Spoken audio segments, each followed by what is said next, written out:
afternoon, everyone, and welcome to another edition of Between the Lines Live. My name is Vanessa Rader. I'm the Head of Research at Ray White, and today I'm joined by a panel of guests from our business to talk about a really interesting topic. We're talking about the Asian investment kind of area. So one that we haven't actually done before, so an interesting one to cover off. So we might start with just introducing the panel. So we've got David Mao, he's here from our Ray White Capital team. And then we have our Asian RWC Asian Investment Services group here. So we've got Danny Shi and Victor Sheu. So welcome everybody. Thank you for having us. Thank you. Well, I think it's an area that people like to talk about generally when you talk about commercial property, you talk about property in general. But we might start with you, David. So you're working with our Ray White Capital business. You have been for quite some time. So maybe we might start off, because we haven't had you on before, to chat a little bit about what you do as part of that business. Thank you, Vanessa, and very happy to be here. So the Ray White Capital business is effectively a real estate investment manager. So we predominantly look after equity investments and credit investments, and we hold those investments in various funds. So we've got a fund that provides capital and loans to developers, which is our credit fund, and we do really structured solutions. So deals which are predominantly first mortgage, but the developer may need some working capital, for example. So we provide those loans through our credit fund. The other funds, we look at typical equity development type projects. So we've got an industrial specific focused fund that is doing industrial strata developments across Sydney. And then we've got traditional private equity funds as well. And that's currently focused on building out a pet care roll-up strategy. So very much a real estate investment manager and really investing through various different fund products. I think that we might need to do a whole session just talking about that pet one. It's such an interesting part of the business. But Asian Investment Services, so this is a part of our business that we have. Victor and Danny, key members of that team. Maybe tell us a little bit about what the business line is and what you guys do. Yeah, sure. So look, I think most commercial agency firms have had the notion of having, an Asia desk that pretty much acts as a conduit between overseas foreign investors from Asia, specifically from APAC, into Sydney, into Melbourne, into Australia. Now, what we realised and what we wanted to do a bit different when we're talking about this entire notion and concept is, rather than just being a conduit between deals, rather than just introducing deals to foreign investors and foreign purchasers or new entrants into the market, we thought, the Asian market's been present in Australia for quite a long time now. We're, even in the early 2000s, there were early signs of, significant Asian investment, and from, I suppose, the boom of China, if we want to call it that, in the 2010s, there's obviously a significant amount of increase. Now, it's been a long time since then. We're talking 20 odd years since there's really an increase and a surcharge in a surplus in Asian investments into Australia. So what we thought the team would actually want to do is we want to provide additional services to these clients. Now, these clients would include locally established Asian groups that probably came 10, 15, 20 years ago. We still want to look after the new entrants. We still want to look after new foreign investors that are coming into the country, mostly to understand what Australian investment means. What does investing in commercial asset actually mean? What does it look like? Because the one thing that we've got to keep in mind is what we do as, I suppose, brokers of deals and commercial assets.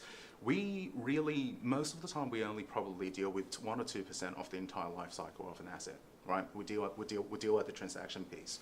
But a lot of people forget that there's a whole lead up to the transaction, and there's obviously a lot of follow through and ongoing management to make sure your portfolio functions well. So rather than just acting on the brokerage side, the Ray White Commercial Asian Investment Services really want to provide a full circle service to the people that actually have chosen Australia as a designated investment destination.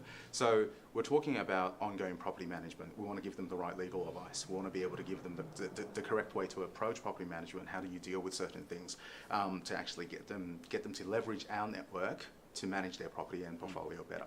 And then furthermore, anything to do with leases, anything to do with legal, we want to be able to help, which is why I think we now, especially after Tao and Danny, who's just joined our team, we now have 6 brokers as well as 2 leasing designated leasing agents. We also have 2 Asian background property managers that specifically cater to the people that probably require a little bit more attention because they haven't been, they're not like a fourth generation family office that's been investing in Australia for the past half a century. So that's the core notion of why we decided to establish this particular business line. And Danny, as Victor mentioned, you're reasonably new to the team. Yep. You've worked in this space for a long time. Give Yep. us a quick background of where you've come from. And Sure. So heard about in the industry for 20 years, and I spent my last 11 years with other a global commercial real estate firm, and similar work doing in rural commercial. Heads up the Asian desk for many years, and my working partner Tao and I decided to join this more younger and dynamic team, and we feel like rural commercial AIS team is more focused and a better culture, and we decided to bring our experience and forming the largest commercial, Asian-focused commercial team in Sydney, and just to bring our experience in, and then just further grow this business and provide a better service to our client and bring our career into the next level. It's really what we have always been doing, which is once again acting as a conduit between foreign investors, foreign funds, looking at investing into Australia, particularly Sydney where we're based. But I think a lot of it also is giving a real name and real title so people understand what we actually do and what we can actually do. Because a lot of times in commercial real estate, a lot of people think about Asian buyers. They're like, oh, they're Asian buyers, but Asian buyers become owners as well. yeah, of course. And I mean, once you buy, someone's going to have to manage those properties, so on and so forth. So a lot of that really just comes down to we just want to be able to assist people that otherwise may not know who to speak to and have that requirement. Yeah. So we're talking broadly here about Asian buyers, and you touched on it briefly, Victor. But who are we talking? Domestic as well as offshore? Is it is it a mixture of both, or when we talk Asian buyers, is it people coming from overseas with their money in their pocket, or is it people that have been here for a long time? There's a whole lot of you're dealing with a whole range of different kind of buyers, aren't you, that we kind of term Asian investor? And then I think, well, they're different kind of investment vehicles and they're different kind of investment styles. So Dave and whatnot, you'll probably be dealing more with guys, on the higher end of the spectrum. He'll be dealing with funds. He'll be dealing with, institutional style investors that are looking at transferring, realistically looking at capital investment, right? What Danny and I mostly deal with are three separate kinds of purchases and three separate kinds of buyers, I suppose. Yeah. One, new entrants. There are still new entrants coming into the coming from overseas still. I mean, Australia is a lovely place to. And which is why we're such a multicultural country, right? Like, it's a magnet of people wanting to relocate to. So we are also a country, and the one thing that we can't forget is we share the same time zone as the rest of Asia. If someone wants to relocate their family, or if they want to choose a country to move to then reestablish their their investment portfolio or whatnot. Not only are we in the same time zone, we're within an 8 to 10 hour flight from most countries. Yeah. There's no jet lag even coming here, just to visit for a weekend and then heading back. So a lot of people like Australia, and these groups, these new entrants are constantly coming in, but majority of the business and majority of the people that we actually deal with are local, established. Correct. You can call them investors, you can call them developers, but the way we look at it, they're, just clients of real estate is the people that we deal with. So obviously Danny's dealt a lot with a lot of developers who's now seeing, I suppose, a demand shift. A lot of development people are now moving into investment sector. So we kind of just, we service their needs. We work out where their fund want to be invested into. We work out, the general trend of what they like to do, and we assist them wherever we can. And family offices, I suppose, is another part that probably, Dave, you're seeing as well as you guys into this money out there. We're looking for a home in commercial property or any sort of property, really. Which brings me to residential development is probably the kind of the asset class, if you will, that has been most thought of when it comes to Asian investment or development. And you mentioned those period in the 2010 sort of period where we did see an awful lot of funds coming into the country. We saw an awful lot of groups with residential development really being, you know, the aim, and a lot of those businesses did really well. They made lots of money, and and it's great. They've had established teams and things, and we're seeing a lot of those businesses still, you know, still around today and still reinvesting kind of that wealth, if you like, into property. Yeah. So is that what we're seeing with the people that you're dealing with today? Like you mentioned, there's those different kind of tiers of investors. Is residential development is still kind of like a key area for those? Yeah, look, by doing this over 10 years, we're seeing, as Victor said, you know, in 2010 probably, when we're seeing the beginning of the wave of money coming into Australia, particularly Sydney and Melbourne. And what we're seeing is those investors, they just experienced the booming in Asia, in China or those countries, and they made a lot of money through property development. So the first thing they come in the country is looking for development side again. That's what they do day to day before they came in. So the mandate is more, 10 years ago, is more the big, the better sort of development, and they will actually have much bigger appetite to funding sites, which we don't usually see in Sydney's market. You know, they want 500 units, 1,000 units, which is very rare in this market to offer such because they sites. have track record of that sort of Well, development they're doing, back from where they they're doing 5,000 units, and when they came here, they say, you know, Because we always forget like how big these Asian markets are, and it's not just China. I mean, we're talking Korea, we're talking Japan, we're talking Singapore, we're talking Malaysia, we're talking Vietnam, we're talking Thailand. It doesn't matter where in Asia you go. Australia's population is really not like that a dense. blink Right? of the- Yeah. So then, like one project for them literally could be 10,000 units. Yeah. But when we're talking the 2010s, when people started, you know, trying to invest elsewhere, it's because obviously during the 2000 to 2010 period, China in particular has gone through a boom, and a lot of the other Asian countries like Japan, like Taiwan, like Korea, they've already gone through that residential development phase, and land's becoming more scarce and scarce. So they obviously then look at alternate investment options. Now, a lot of them's gone to North America, a lot of them's gone to Europe, and a lot of them's chosen to come to Australia. So during that particular period, like if they've already made money, or if they've already made their wealth, I suppose, through residential development, it's the straight away, it's the first thing that they'll look at when they come over here.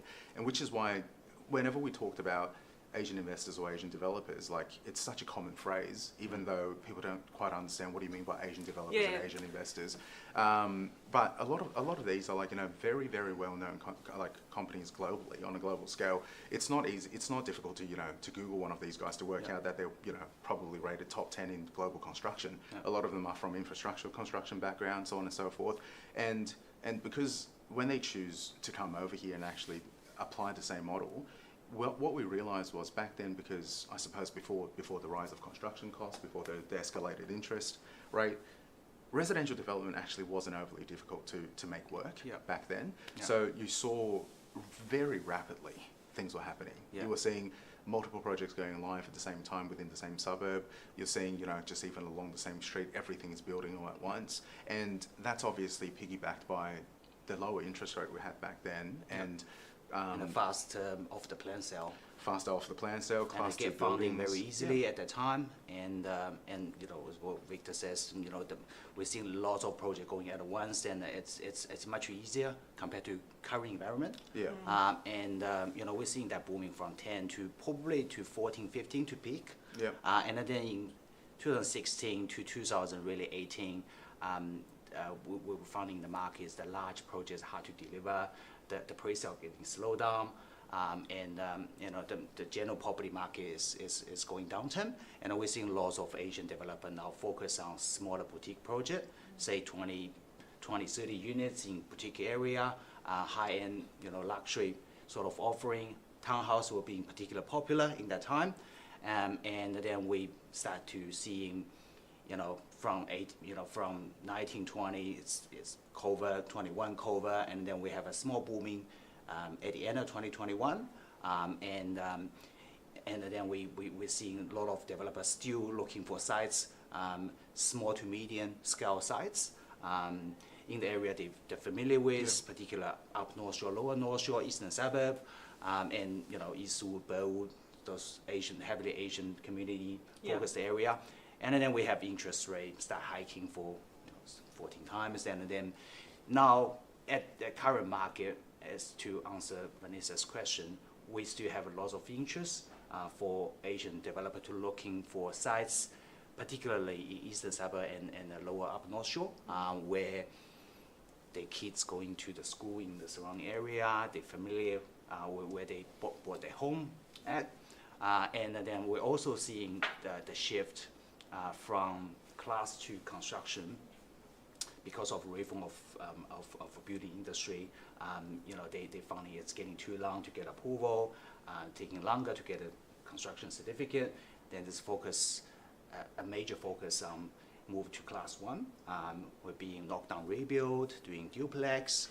Some of the home in eastern suburb could be worse as small to medium sized development sites. So definitely a change in that, we went from that time where it was those kind of large scale developments and they really had to pivot to something, because the construction industry is difficult for no matter who you are, any developer in the market at the moment.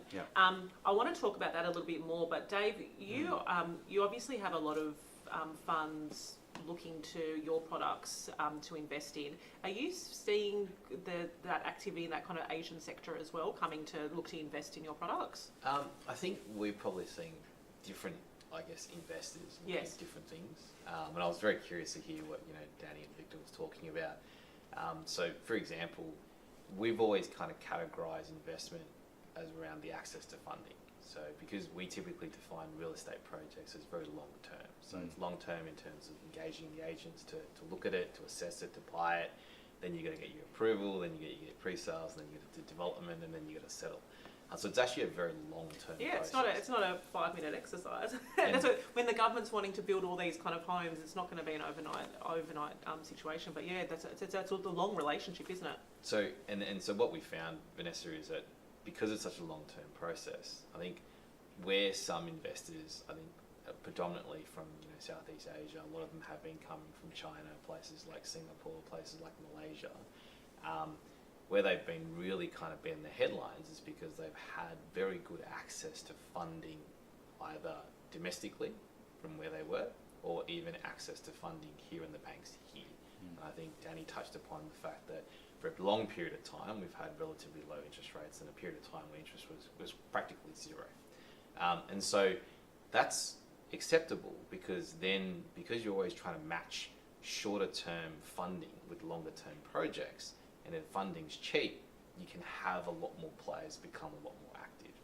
Now the market's kind of bifurcated. So you've got groups that have funding, and so we're seeing a lot of folks from, say, South Korea, we're seeing a lot of people coming out of Japan that have very strong access to funding in the domestic markets that are able to kind of weather the storm. And if there are delays in approvals, if there are escalations in construction costs, if there are delays in getting pre-sales, they can kind of weather that storm. And so we think that they're particularly active in looking at equity development projects where they can buy a site, get the pre-sales approvals, and then obviously build it.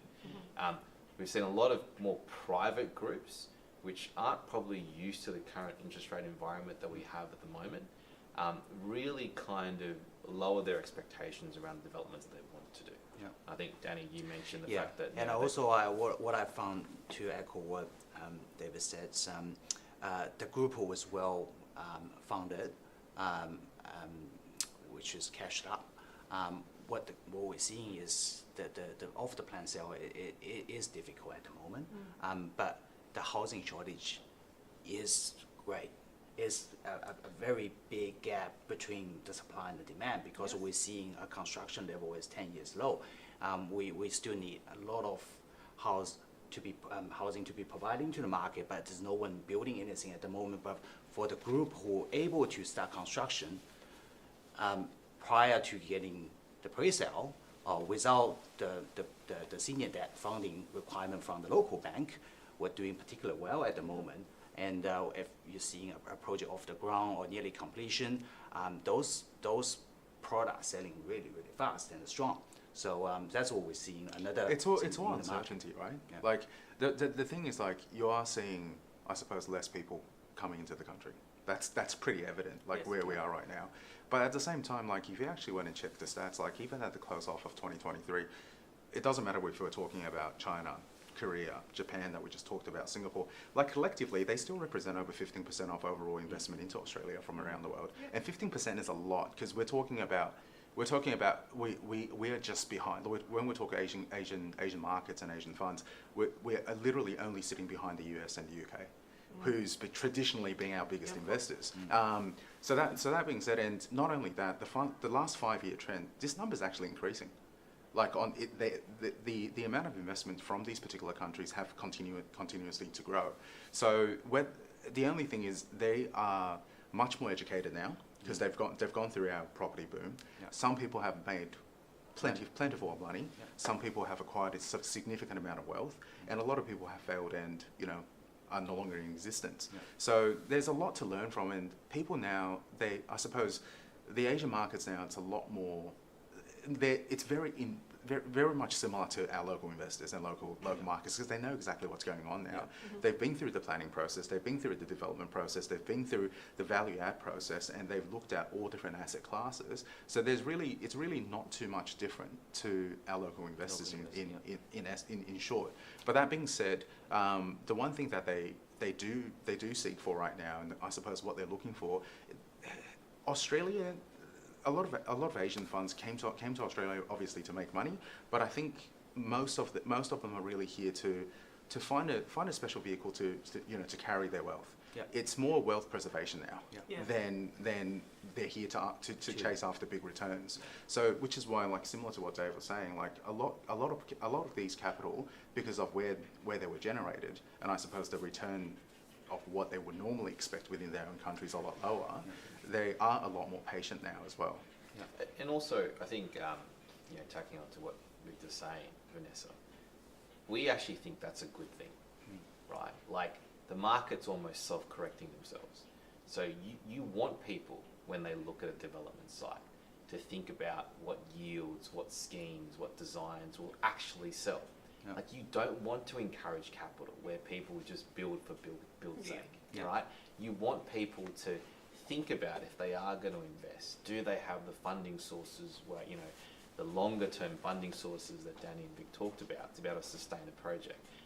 We want those folks to contact Danny and Victor and talk about feasibility studies and talk about whether or not what they're actually presenting at the back end is actually viable. So we actually think, we wouldn't call it a slowdown, but it's more of a self-correcting mechanism. We actually think that's good for the market. Yeah. We actually don't want a market where people start building all this product that no one really desires. Yeah. And I think that's half the issue, around this whole housing crisis shortage. Because we would actually say that if you counted the number of available dwellings in this country versus the amount of people that actually want a dwelling, we actually don't think there's a housing shortage. But what we do find is that for what people actually want, where they want to live, that's where the shortages occur. And I think having that self-correction where you're only producing product that the market wants, that's actually a good thing. And so this movement to kind of more, that kind of echoes the point of moving to those kind of more boutique type developments, or smaller, like boutique luxury, but also just smaller, more manageable developments. You're seeing far more of those, and also in locations that already probably have communities already inbuilt with them. That there's some sort of trust that's already been established. Is that what we're seeing? Yeah, definitely. So we're seeing the demand for the developer to looking for such small opportunity, which is in the area which they familiar with, saying the Asian focused community, Chatswood, Eastwood. We're seeing lots of duplex going on, and lower up North Shore, that's where lots of private school along the train line and the Pacific Highway. Most of the family has acquired a family home over there, and they will naturally want to doing something next to somewhere they're familiar with. And the eastern suburb, we're seeing high net, ultra high net. They acquire the mansion in the eastern suburb, and they will be going to do the duplex, and they're going to do a smaller knockdown rebuild project in such area. And I would say they're doing such project, and they family and the kids was going to the local school. I think the amount of risk involved in delivering lower density residential is really controllable under the current environment. There is a lot less that you need to get involved in to actually have a successful project. Yeah. You need to find the right location, you need to find the right kind of assets. Obviously, that's all correct. People like to stick to what they know, Yeah, right? And I mean, Australia is so multicultural, but at the same time, it's like you do know there are places that people call Little Italy. There are places that people call Little India. There are places that people call, like Eastwood's got, like, a cluster of Chinese and Korean community there. So in and around those suburbs, always been what people focus on because they know it's just going to work. Yeah. But I think it's the overall drive to say that, hey, look, I still want to be building. I still want to be adding value, even if it's remedial work. There's more Asian developers turning into Asian remedial companies now. There's people getting more involved in construction. There's people that are trying to get into all different kinds of asset classes and asset types because we are just moving with the market. Wherever the market's going, whatever the market's looking for, we're moving with it. Whilst the new entrants are coming in and they're seeking more stability, right? So then when we talk stability, we're talking about blue chip tenants, we're talking about longer term leases, we're talking about childcare centres, we're talking about service stations, we're talking about people that are literally looking for a place to preserve their wealth, like what we said. I want to add in a point. So I want to really focus on what Vic says before. It's rather than they looking to making money in Australia, it's more about wealth preservation. Yes. And we're seeing those developers bring the money in, or those family or ultra high net bring the money in. They initially into development. Now they localize the team, and then they reinvest those money into some product which is gonna be low risk, which is happy accepted by the market. But what I want to say is they want to keep the money here, and reinvest into this country and reinvest into the market. And some group will diverse capital into different asset class. Some group will change the direction on what they want to deliver, but they're here to reinvest. So I actually, it's interesting hearing Victor and Danny, and I'd like to probably challenge some of your presumptions today. Yeah. I think one of my biggest observations is I actually never liked the whole characterization of Asian investors. I think we live in a global world, there's all different capital coming through, and I think it's actually a very dangerous characterization, because what happens is, for those folks that bring in capital and they come in and they invest, particularly in certain suburbs, as you mentioned, Vic, and they build a certain way because they feel as though to appeal to a certain market, I think that's actually very dangerous. Because what happens is you're actually limiting your actually end market. The way you think about design, the way you think about who you're going to sell to, how you're going to sell to, you're actually limiting your market. So what we've actually seen, I guess for the people that we talk to, is that a lot of the more global investors that are predominantly based in Asia, they would like to invest, but whenever they do their feasibilities, they want to make sure that their product actually appeals to the masses, that you don't have, Asians living in a certain space, more around the whole. And I really think that was lessons learnt from that 2010 period. And I think when we're moving into today, like there's a lot of those successful businesses that have, like you said, they've established teams, they've got that wealth here, and they've really pivoted to these kind of smaller developments and alternative kind of asset types as well. But believe it or not, we're actually already nearly out of time. So we're going to have to wrap up our discussion. But I do want to mention a couple of. We don't really have a lot of time, but the moral of the story is called. We can shut the camera off and keep chatting though. That's not a problem. Speak to or just pop Danny Vanessa's phone number Danny on the thing Victor now. and David, whatever you want to speak to them. But we haven't even talked about build to rent. Build to rent. I think we'll do a whole webinar devoted to that topic. Obviously, some tax concessions for some, that in line for some money coming here to kind of invest in that sort of space. So let's just leave that for a whole nother topic. Also, the other thing was kind of the money coming from all those different kind of Asian nations. We've seen a real uptick in, the Japans and the Singapores and the Malaysias and those sort of places too.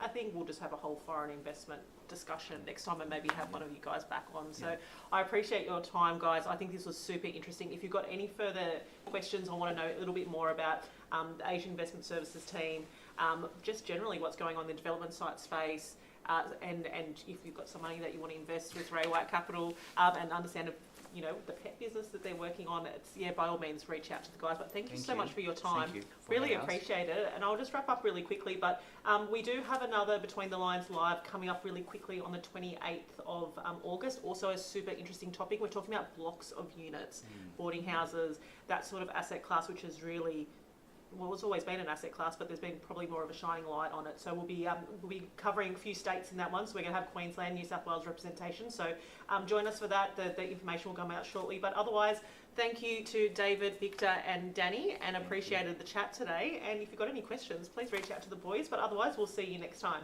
Thanks, Thank you. Thank you. Thank you.